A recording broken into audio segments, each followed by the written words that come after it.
ಅರಣ್ಯ ಇಲಾಖೆ ನೇಮಕಾತಿ ಹೆಸರಲ್ಲಿ ಮಹಾ ವಂಚನೆ. ಅರಣ್ಯ ಇಲಾಖೆ ಅಧೀನ ಕಾರ್ಯದರ್ಶಿ ಸಹಿ ನಕಲು ಮಾಡಿ ವಂಚನೆ.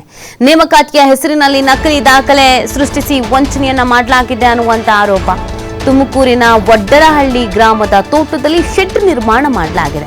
ಸಚಿವರೊಬ್ಬರ ಆಪ್ತ ವಾಳೆಚಂದ್ರನ ತೋಟದಲ್ಲಿ ನಡೀತಾ ಇದ್ದಂತ ಜಾಲ. ಮಾಹಿತಿ ಮತ್ತು ತರಬೇತಿ ಕೇಂದ್ರ ಸ್ಥಾಪನೆ. ಶೆಡ್ನಲ್ಲಿ ಯುವಕರಿಗೆ ತರಬೇತಿಯನ್ನು ನೀಡ್ತಾ ಇದ್ರು ಆರೋಪಿಗಳು. ಸುಮಾರು 15 ಯುವಕರಿಗೆ ನಕಲಿ ನೇಮಕಾತಿ ಪತ್ರವನ್ನು ನೀಡಿ ವಂಚನೆ ಮಾಡಲಾಗಿದೆ. 3 ರಿಂದ 5 ಲಕ್ಷ ಪಡೆದು ನೇಮಕಾತಿ ದೃಢೀಕರಣ ಪತ್ರ ನೀಡಿ ವಂಚಿಸಲಾಗಿದೆ. ಖಚಿತ ಮಾಹಿತಿ ಮೇರೆಗೆ ವಂಚನೆ ಜಾಲವನ್ನು ಭೇದಿಸಿರುವಂತದ್ದು ಅರಣ್ಯ ಇಲಾಖೆ. ತುಮಕೂರಿನ ವಡ್ಡರಹಳ್ಳಿ ಗ್ರಾಮದ ತೋಟದಲ್ಲಿ ಶೆಡ್ ಹಾಕೊಂಡಿದ್ರಂತೆ. ಅರಣ್ಯ ಇಲಾಖೆ ನೇಮಕಾತಿ ಹೆಸರಿನಲ್ಲಿ ಮಹಾ ವಂಚನೆ ಮಾಡಿರೋದು ನೋಡಿ, ಹೆಂಗೆ ಯಾಮಾರಿಸ್ತಾರೆ ಅನ್ನೋದು ಗೊತ್ತಾಗ್ತಾ ಇದೆ. ಅರಣ್ಯ ಇಲಾಖೆ ಅಧೀನ ಕಾರ್ಯದರ್ಶಿ ಸಹಿನೂ ಕೂಡ ಫೇಕ್, ನಕಲಿ ಅಧೀನ ಕಾರ್ಯದರ್ಶಿ ಸಹಿಯನ್ನ ಫೇಕ್ ಮಾಡಿ ವಂಚಿಸಿರುವಂತ ಆರೋಪ. ನೇಮಕಾತಿ ಹೆಸರಿನಲ್ಲಿ ಫೇಕ್ ಡಾಕ್ಯುಮೆಂಟ್ಸ್ಗಳನ್ನು ಸೃಷ್ಟಿ ಮಾಡ್ತಾ ಇದ್ರು ಅನ್ನೋದು ಗೊತ್ತಾಗ್ತಾ ಇದೆ. ಇವ್ರ ಹಿಂದೆ ಯಾರಿದ್ರು, ಏನು ಎತ್ತ, ಇದೆಲ್ಲ ತನಿಖಾ ಸಂದರ್ಭದಲ್ಲಿ ಗೊತ್ತಾಗಬೇಕಾಗತ್ತೆ.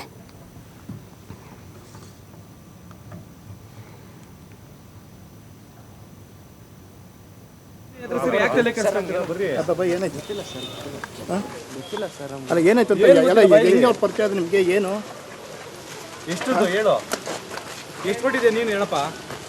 ಹಾಂ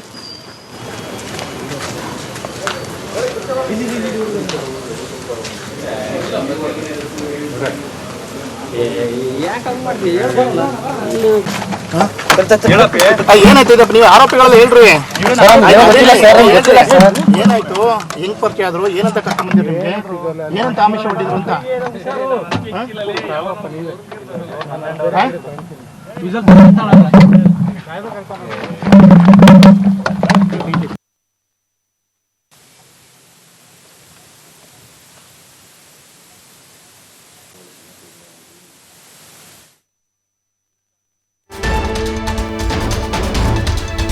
ನೆಲಮಂಗಲದ ಕಿರಣ್, ತುಮಕೂರಿನ ಪವನ್, ಉದಯ್ ಆರೋಪಿಗಳು.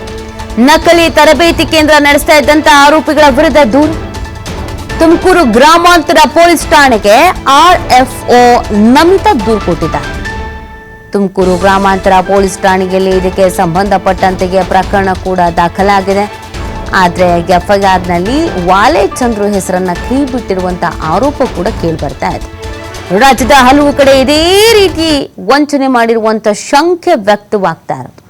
ತುಮಕೂರು ಗ್ರಾಮಾಂತರ ಪೊಲೀಸರಿಂದ ಇದೀಗ ತನಿಖೆ ಮುಂದುವರಿತಾ ಇದೆ. ನಿಜವಾಗ್ಲೂ ನಡೆದಿದ್ದೇನು ಎತ್ತ ಎಲ್ಲವೂ ಕೂಡ ಗೊತ್ತಾಗಬೇಕಾಗತ್ತೆ. ಈಗ ಕೆಲವರ ಹೆಸರನ್ನ FIR ಇಂದ ತೆಗೆದುಹಾಕಿದ್ದಾರೆ ಅಂದ್ರೆ ಯಾಕೆ? ಪೊಲೀಸರ ಮೇಲೆ ಒತ್ತಡ ಇದೆಯಾ? ಹಾಗಾದ್ರೆ ಪೊಲೀಸರು ಕೂಡ ಒತ್ತಡದಲ್ಲಿದ್ದಾರಾ? ಹಾಗಾದ್ರೆ ದೊಡ್ಡವ್ರ ಕೈವಾಡ ಇದೆಯಾ ಇದರಲ್ಲಿ? ಅದಕ್ಕೆ ಈ ರೀತಿಯಾಗಿ FIR ಇಂದ ಕೆಲವರ ಹೆಸರನ್ನು ಬಿಟ್ಬಿಡೋದು, ಕೆಲ ಅಮಾಯಕರನ್ನ ಸೇರಿಸ್ಕೊಬಿಡೋದು, ಈ ಥರದ್ದು ನಡೀತಾ ಇದೆಯಾ? ಅರಣ್ಯ ಇಲಾಖೆ ಅಧೀನ ಕಾರ್ಯದರ್ಶಿ ಸಹಿಯನ್ನೂ ನಕಲಿ ಮಾಡಿ ಇವರು ಫೇಕ್ ಜಾಬ್ ಆಫರ್ ಮಾಡ್ತಾ ಇದ್ದು, ಅಧೀನ ಕಾರ್ಯದರ್ಶಿ ಸಹಿಯನ್ನೇ ಫೇಕ್ ಮಾಡ್ತಾ ಇದ್ರು ಅಂತಂದ್ರೆ ಇವರಿಗೆ ಯಾರ್ದಾದ್ರೂ ಅಭಯ ಇರಬೇಕಲ್ಲ. ಯಾರ್ದದು? ನೇಮಕಾತಿ ಹೆಸರಿನಲ್ಲಿ ಎಲ್ಲ ಫೇಕ್ ಡಾಕ್ಯುಮೆಂಟ್ಸ್ಗಳಿದ್ದಿದ್ದು, ಶೆಡ್ ಹಾಕ್ಕೊಂಡು ಎಲ್ಲ ಕೆಲಸ ಮಾಡ್ತಾ ಇದ್ರು. ಕಂಪ್ಲೇಂಟ್ ಕೊಟ್ಟಾಗ FIRಲ್ಲಿ ಕೆಲವ್ರ ಹೆಸರನ್ನು ಬಿಡ್ತಾರೆ. ಯಾಕೆ? ಭಯನ ಪೊಲೀಸರಿಗೆ? ಅದು ಪೊಲೀಸರಿಗೆ ಏನಾದ್ರು ಒತ್ತಡ ಅನ್ನೋದಿದೆಯಾ? ಹಂಗೆ ಒತ್ತಡ ಇದ್ರೆ ಯಾರು ಒತ್ತಡ ಹೇರ್ತಾ ಇದ್ದಾರೆ? ಯಾವುದಕ್ಕಾಗಿ ಒತ್ತಡ ಹೇರ್ತಾ ಇದ್ದಾರೆ? ಏನು ಸಮಸ್ಯೆ? ಸಂಬಂಧಪಟ್ಟಂತೆ ಸೂಕ್ತ ರೀತಿಯಾಗಿ ತನಿಖೆ ಆಗಬೇಕು. ಯಾರೇ ಇರಲಿ, ಎಂಥವರೇ ಇರಲಿ, ತಪ್ಪು ಯಾರು ಮಾಡಿದ್ರು ತಪ್ಪೆ, ಶಿಕ್ಷೆ ಆಗಬೇಕು.